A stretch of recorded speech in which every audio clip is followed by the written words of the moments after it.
What is going on, everyone? Today, I'm here to talk about the Portland sector that just happened this past weekend and my top 32 Ray Data Vault deck. And I was actually the only Ray in day two. We didn't have a large meta share as Ray players. I think we were like 2% of like the 480 something. So I think that's roughly like 10 or 11 Ray players. But still, uh, a couple people also took the deck, and I was the only one who did well. There was one I think who was 5-3, but overall, most people did not do well.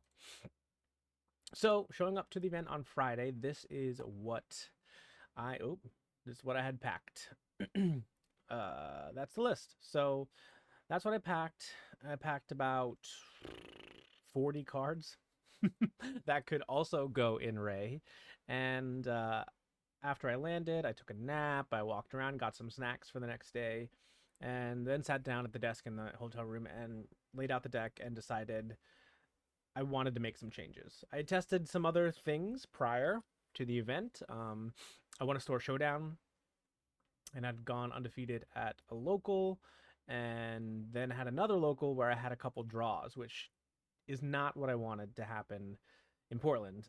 So that made me really nervous taking this version because this was an edited version from the one that had some draws. The last time I played Ray was at the regional in Minnesota, where I had 5 wins, had 1 loss, and had 3 draws. So I had enough points to make day 2 if they had an uncapped day 2. They did not. They harsh cut it at 64, and my tiebreakers because of the draws were awful. So I was nowhere near top 64. I was like 100 something, I think.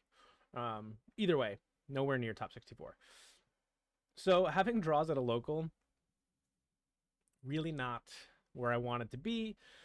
So I made some changes. This is what was in my bag, and then had a bunch of other cards on me that I could have swapped in.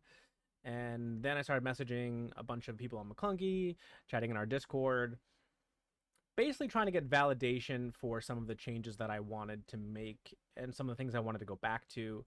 And I ended up getting a lot did I was going to say I did get a lot of validation actually for some of the choices that I was about to make.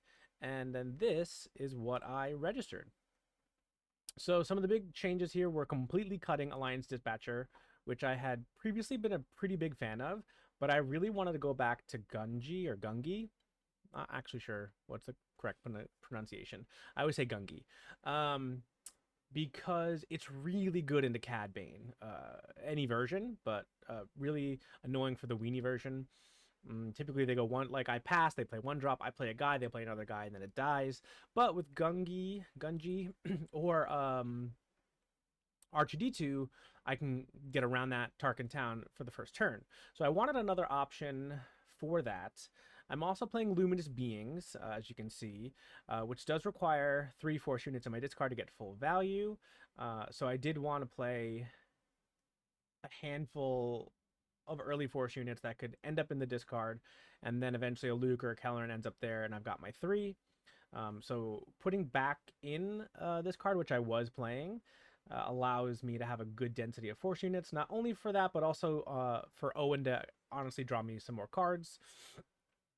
I went to put all the confiscates except for the one that was my 61st card in the sideboard, which allowed me to put in 2 Mon Mothma, which I haven't been playing for a while. But shout out to Grumpy Elephant for basically saying, you know what, if you want to kind of do the mashup of Rebels and Owen Lars, it's basically better to have flip a coin, draw a card, than kind of going all in on one and not on the other. It kind of gives me a higher, overall, it was like a higher chance to at least draw a card on them. And I felt like Owen is better than Mon Mothma right now, so I wanted that to be my 3 of. And put the 3rd tech back in the main, and moved a takedown to the side deck, even though I really wanted to play a second one, but it's okay. This is what I settled on, and I felt it was pretty well positioned into what I thought the field would be.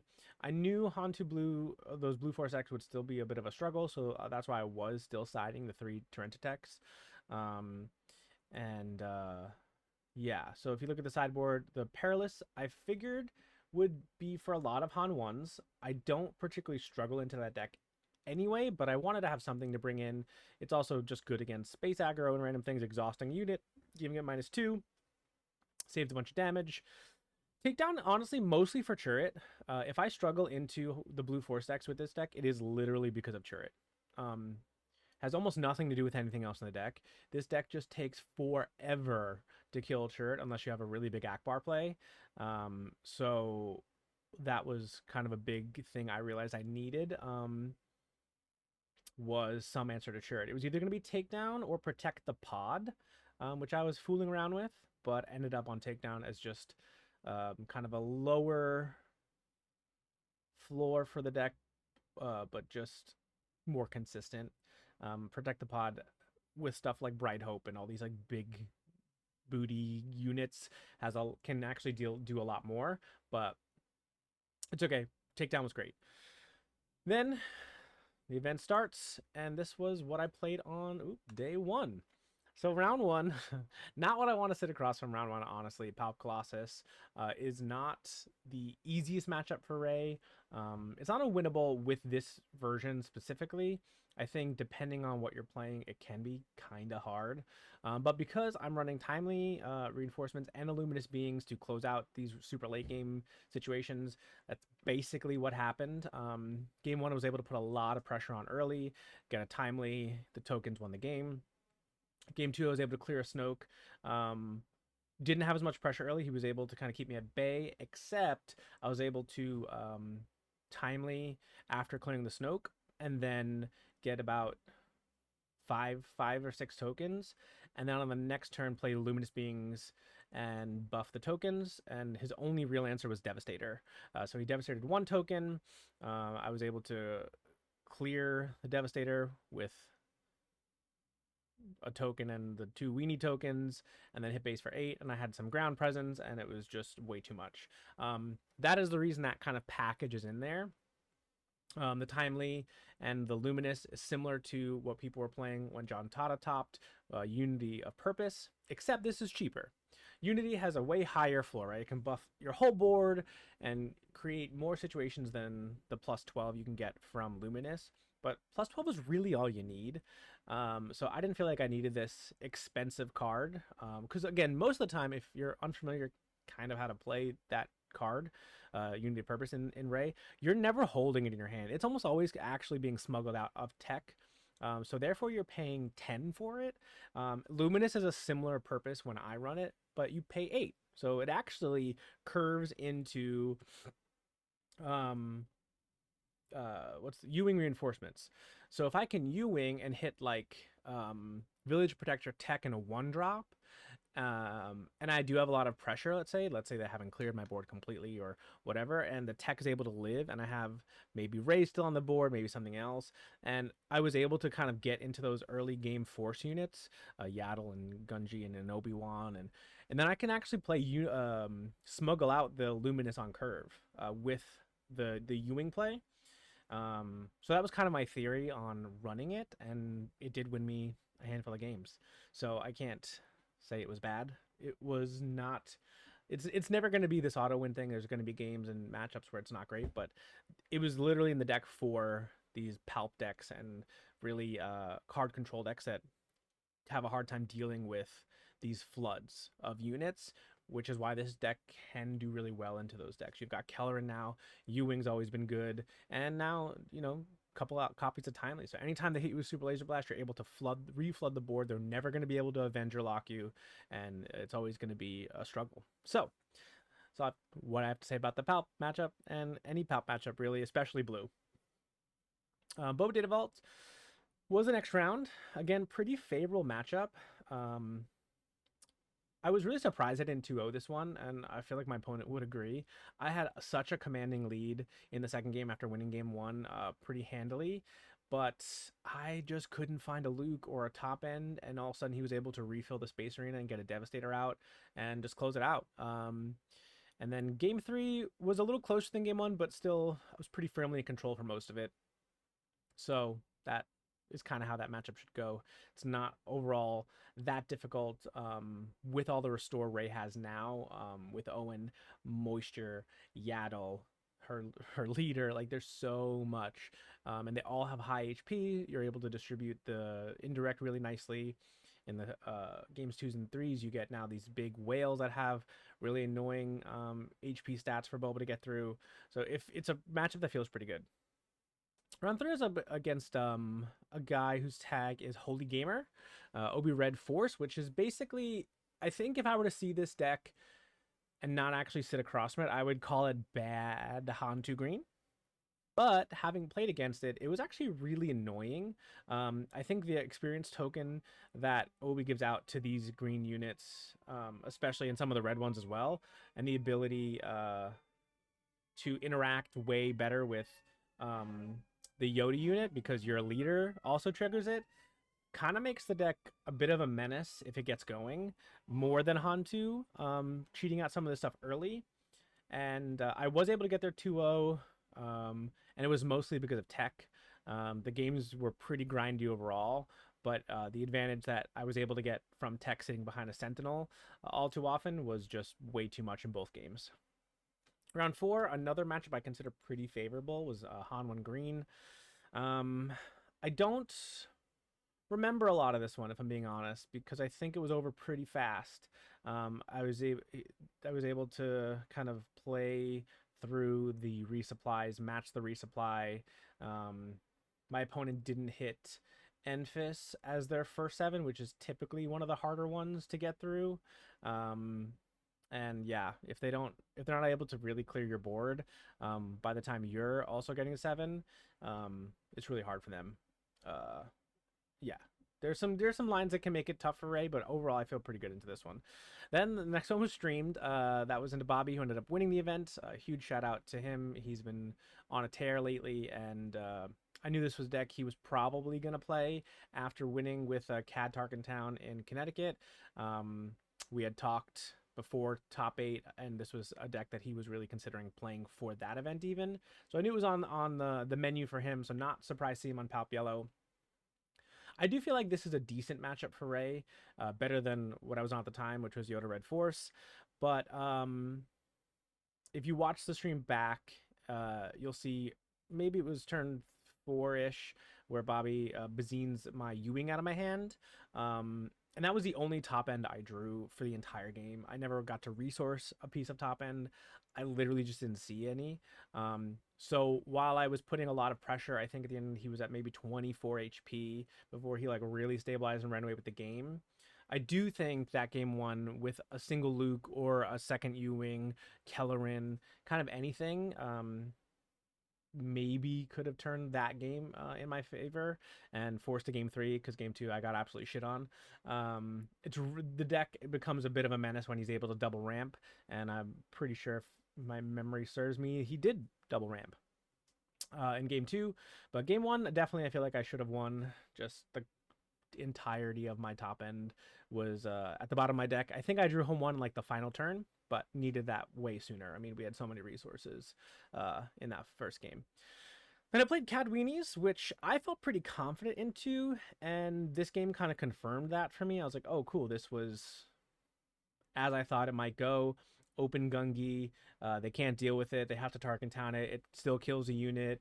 Play a bunch of restore units, win the game. So I was like, cool. Basically, that's exactly what happened. I opened Gungi both games, and it was a pretty fast 2-0.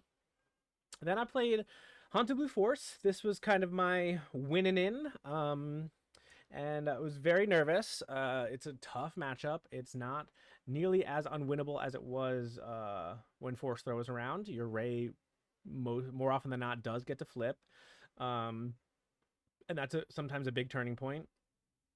And game 1, I do think I should have won. My opponent played a Crate Dragon into a pretty big board, and I didn't have a fell. And I didn't draw a fell for the next 2 turns because I was so healthy that I was able to kind of play through that crate and still have 2 turns. I never resourced a fell. I didn't draw Rival's Fall. I think I drew a takedown in the early turns, but that was my only piece of removal. So this really risky Crate Dragon won in the game because I just had no answer for it. And that was super unfortunate because I was really in a really good spot. I ramped on him, and obviously in game one, they typically don't play Cham. So I was super favored. And then 8 resources, Crate Dragon comes down into a decent board, but not because of, again, it's a lot of, smaller units. I couldn't just crash them all into the crate. And also then my advantage is gone. Yeah, it was pretty rough. So game two was super nervous because now they get to bring in Chams if they're playing it, and can do a lot more to stop the advantage I should get in game one. But I bring in the triple trench tech, so I'm basically playing 6 blue leaders, and blue leader is pretty good against this deck. And that's kind of what happened. My opponent even said I'm getting shit on by Draft Chaff, which is true. It's not the greatest card, but it works in the moment, and they were great. Game 3 was kind of similar to game 1. He was able to Cham and match my ramp, but I was holding on to Fells for dear life, and he actually went for the similar risky play. I can't fault him for it because it did win him game 1, but I felled the crate, was able to put more pressure on, and he played a second crate, and I had the second fell, and the game ended pretty shortly after that.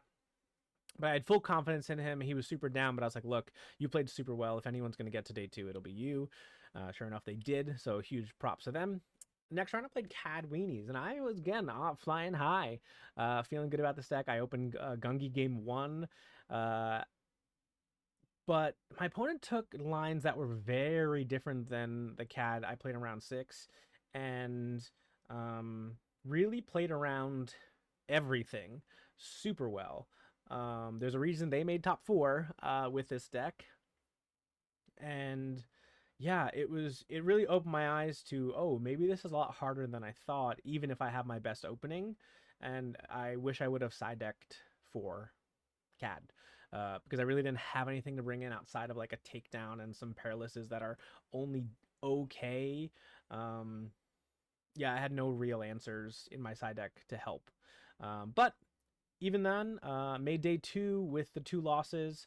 Can't be too mad losing to the winner and a guy in top 4 in the end. So, I had a pretty interesting road playing some bad matchups and good matchups, a nice mix, and was able to win most of what I thought were the bad matchups. So, on to day 2 here. Round 9, there were 2 Anakins that made day 2, and of course, I have to sit across from one right away. This matchup used to be extremely favored for Ray. Ki-Adi-Mundi has made that completely not the case, even post-Force Throw, because all of their units get to trade into my units. It almost doesn't matter, and now they have a way to replenish their hand.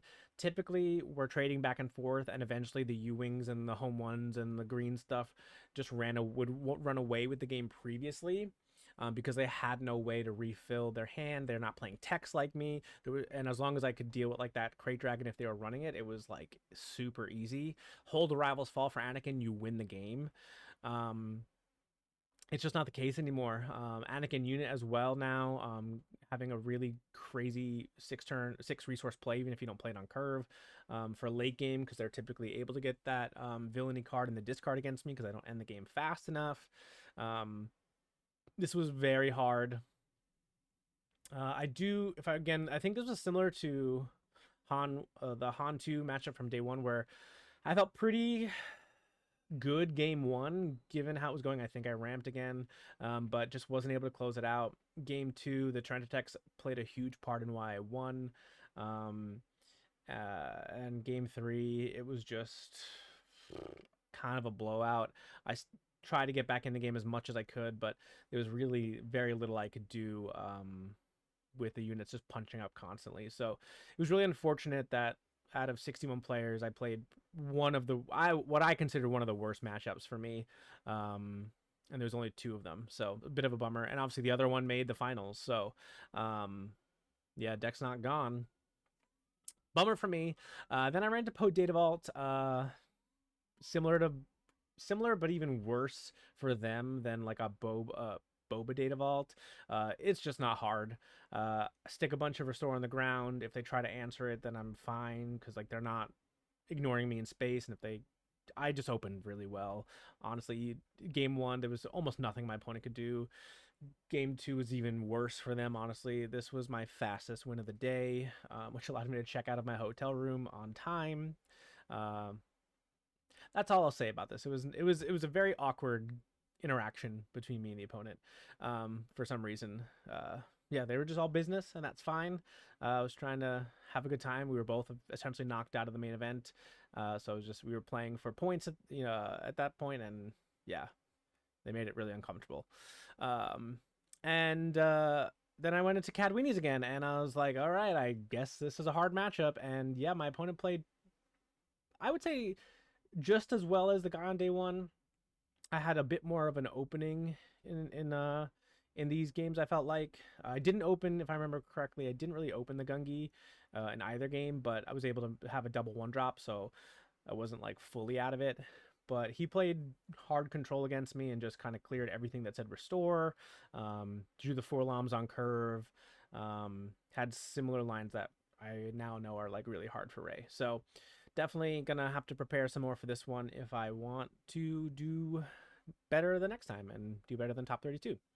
And then round 12, I think there was like 2 Sabine ECLs. So, the Star Wars gods giveth in this final round and taketh away in round 1. 2 Anakins, 2 Sabines. I matched the Anakin, I matched the Sabine. Only one of those I wanted to see, which was Sabine. It's super favorable. My opponent also didn't really curve out well at all. And I opened I think game 1 I opened Owen Moisture Farmer into their space opening, and it was just not close.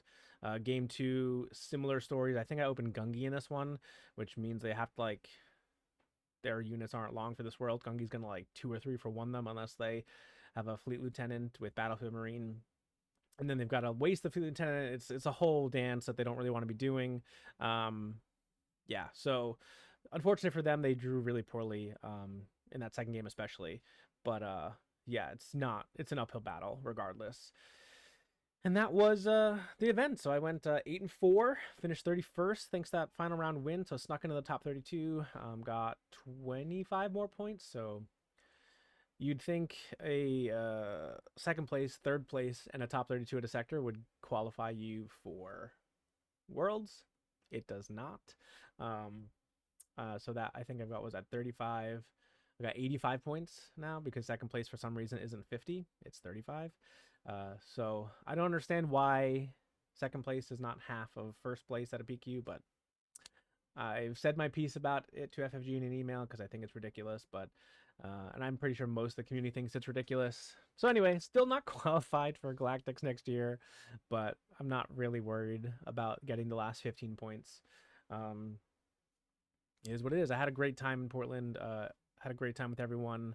Didn't love the venue. I wish it was at a convention center. I don't know if I would travel again for a big event at a hotel ballroom, if I'm being honest. It was really cramped. It got really hot. It was just a bit of a mess. They were able to space things out a little bit more on Sunday for us, but it was a real struggle until about round 5 or 6. As people started to drop out of the event, it started to obviously get a little bit better, but then a lot of those players just played side events, so the total capacity of the place never really went down on the first day until the end. But yeah, it was not cute. So I'd really have to consider how far I'd be going next time if it was not at a convention center. Yeah. Yeah, so changes to the deck after the event. What would I do? Honestly, it would just be the side deck. So most of this, yeah, I think the main deck is literally exactly the same. I was really thrilled with how it played. Owen and Mon Mothma both essentially say flip a coin, draw a card, which I'm kind of okay with. I think the Gungis and Yaddles are just super important right now, especially Gungi. Being a ready 3/6 on the second turn is really, really a problem for a lot of decks. And that's great. That's the advantage he has over something like an Obi unless they're playing Virgin's Temple, is you just get the experience right away. You don't need the force. and you have this huge base, so they've got to deal with this 3/6. It can put on so much pressure to some of these control decks if they don't have like that power right away. Just a menace. So I was really happy. I loved playing the 6 Sentinels for a while. I was only running Obi and not Village Protectors, and then I put in like one Village Protector, and all of a sudden I was back at 3. And basically, Yu-Wing and Kellerin guaranteeing you a Sentinel, really, really, really good. And I think that's why you kind of want to run 6, mostly for Kellerin, because he only digs 7. Um, so it felt like every time I was able to find it. Yeah, I could play 6 Axe Bars if they were available, because it was like probably the best card in the deck. Anyway, real changes into the side deck. I'd probably have to trim a Torrentiac, even though I feel like I need 3, and I would remove the Perilous entirely from the side deck. And that would allow me to fit in double Grogu and a third Timely Reinforcements. I think Timely is pretty good into like Palp Yellow and stuff, so I'd probably want to go that route if that deck picks up steam. And Grogu mostly for CAD, being able to play 1/6 I can buff on the second turn. Um, Feels pretty nice, especially if I go like Gungi Grogu. That's really hard for them. Sometimes they don't open the double 1-drop, so even like if they open Aura Sing and I'm able to go Yaddle, that's also really good for me. Yaddle Grogu. So Grogu is something I want to experiment with for that matchup specifically. It's a lot harder than I thought it was. Clearly, I was playing against people who weren't as good on the deck or knew how to play against my deck maybe with that deck. So yeah, it was a lot harder than I thought. But I was really thrilled with the main deck. Probably wouldn't change anything. Yeah, just side deck. Still, maybe there are better things, but I think that's where I'd land if I were to continue playing this. I have no more PQs, no more premiere events for this set. So if you're interested, this is what I would take if I was going to Bilbao or had the Germany sector coming up, and you wanted to play this deck. This is where I would start. Finally, I'm going to be offering coaching. I think I've been asked by some people and never really considered it. And I think it's time. I like the game a lot. I like the community a lot. I think I have something to offer if you're a newer player or a player just looking to get better. As you can see, I've at least top 8'd in every single set with a PQ. I've obviously also won a PQ, finished second. I now have officially day 2 to sector qualifier and finish in the top 32, being, the singular Ray, which I think is also pretty impressive. And yeah, I feel pretty knowledgeable. I have an extensive background in playing card games, Yu-Gi-Oh! Specifically. I used to write articles for TCG Player for many years, so yeah, I do think I have a knack for helping you with your deck list and helping you with matchups and all that kind of stuff that you kind of want if you're looking to go to a big event and do well. So if you're interested, you can reach out to me on Discord. My name there is Pasquale, or you can reach out to me here on YouTube. We'll go from there and we'll get you hopefully set up and hopefully on your way, if you haven't yet, to a top 8 or a win at a PQ. Success doesn't happen overnight, and I'm not saying I'm gonna inject you with a miracle drug that'll get you to win a PQ right away, but hopefully through some hard work and some time will get the skills you need to be consistent. And I think that's something I've really prided myself on, is that even in the events I've gone to where I haven't had a quote unquote top, I've only had one bomb out. At a PQ, whatever it was, 6 weeks ago with Yoda. I went like 1-2 drop. Besides that, I've everything. I've always gone 5-2 or bubbled 4-3 on some of the smaller PQs where 4-2 in set 2 would have gotten you a top. So I've always been, top 25, top 18. I finished 17th once when top 16 were promos. I've had that dreaded like 9-10th finish, I believe. And like I said, at Minneapolis, I had the 18 points that now would have qualified me, but at the time it was a harsh 64 cutoff, so I didn't make it then. So yeah, I've always been in the mix at these things at the top tables, even in the events that I ended up not closing it out strongly. I don't really have any huge just show up for 2 rounds or 3 rounds and then go home. It hasn't happened except for, like I said, about 6 weeks ago, or whatever it was. So if you're interested, I'd love to help if I can. Send me a message and we'll talk about all the rates and everything. But yeah, thanks for tuning in. Hope to see you all at the next big one. I will be at Philly this weekend playing limited. I am excited to go to Philly. I don't know how excited I am to play, but excited for the experience nonetheless. I think this format's pretty high rolly with the force mechanics, so I'm going to roll the dice. It feels like a lottery ticket. Maybe I'll hit all the good stuff. Maybe I won't, and then I get to go home early because it's so close. Yeah, if this was further away, I definitely wouldn't be traveling for it, but it's so close to New York City that I'll be there. Hopefully, I'll see you all. Thanks for watching. Again, had a great time in Portland. Everyone I played was fantastic, and hopefully continue the good vibes at the next one. Peace out.